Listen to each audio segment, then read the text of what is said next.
Hi, this is Kenneth Wong, editor for DE247 or Digital Engineering 24/7. Wild elephants and monkeys inside your tablets, invisible phoenixes and goblins you can interact with on camera, and virtual 3D people inside life-size display boxes. These are just some of the exhibits I saw at last week's Augmented World Expo, or conference in Santa Clara.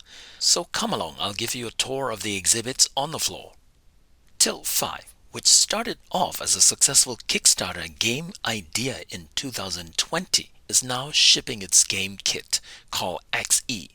As you can see, the physical tabletop is blank, but what you see inside the VR headset is a well-grown forest or a car production environment, both part of Tilt 5's game collection. You interact with the game objects and issue commands using the Tilt 5 wand. In AR, the line between education and entertainment are further blurred. Remember the wild creatures coming alive inside your tablet? Well, this is the man who created the AR flashcards that bring them to life. We look at the flashcard. So the elephant here is coming to life. What's actually happening here at the moment, while the elephant's moving around, is because it interacts with this grass here. So we'll take the grass away first of all, and I'll bring the grass along.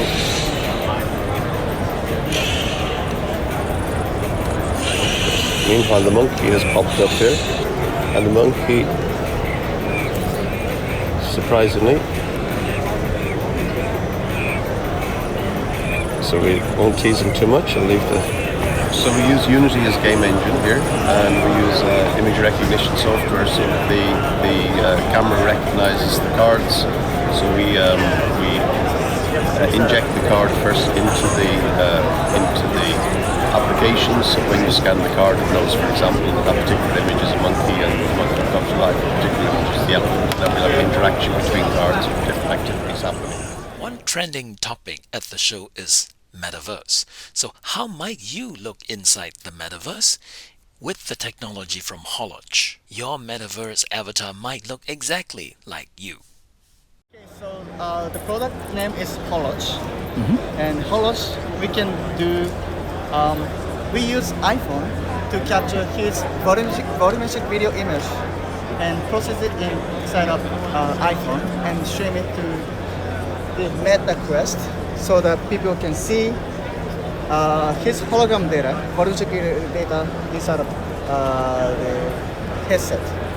Okay, at the beginning we are aiming to sell for B2B communication tools like virtual conference, training use cases, etc. And then in the future, I would like to use consumer level. That's why we put the iPhone app. Xerox is synonymous with photocopying and printing, but here at AR, the company is rebranding itself to become synonymous with maintenance and services for digital twins in industrial machines. It's demonstrating its AR-based service platform called CareAR. With embedded object recognition, mobile phone and tablet support, it hopes to capture enterprises with field service technicians. Helmets and goggles are the devices that the end users interact with, but let's not forget the components going inside them. Here is Digilens explaining how its glasses support AR/VR applications. Yeah, sure. So Digilens at its core is a waveguide company. Our bread and butter waveguides, the way we make our waveguides, it's very unique. We take a glass substrate and then we print material on it, which is our own proprietary material or our secret goopule here, and then we put another piece of glass and then we expose it to some lights, and that creates the grading structures within the waveguide. Here we have our Design V1. It's our developer glasses, and when we say developer glasses, we mean it's not necessarily meant to be an end product. The reason why we built this back in 2020 was because we wanted a platform to start making content with and to also start playing with.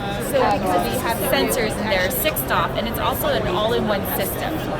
So it runs off of Android. We're building our current experiences in Unity, and we're just running it off of that. Yeah, so this is our designed and built in-house LCOS LED light engine, and you'll see the full module over here. This is our Crystal 30 waveguide with our specially designed light engine.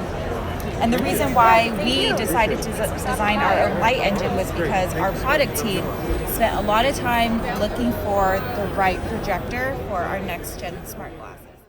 Lightweight AR/VR glasses like these from Vuzix and RealWear are virtually indistinguishable from ordinary glasses. So for long operations like surgery or field technicians, they offer a comfort factor not found in the heavier, larger helmets and goggles.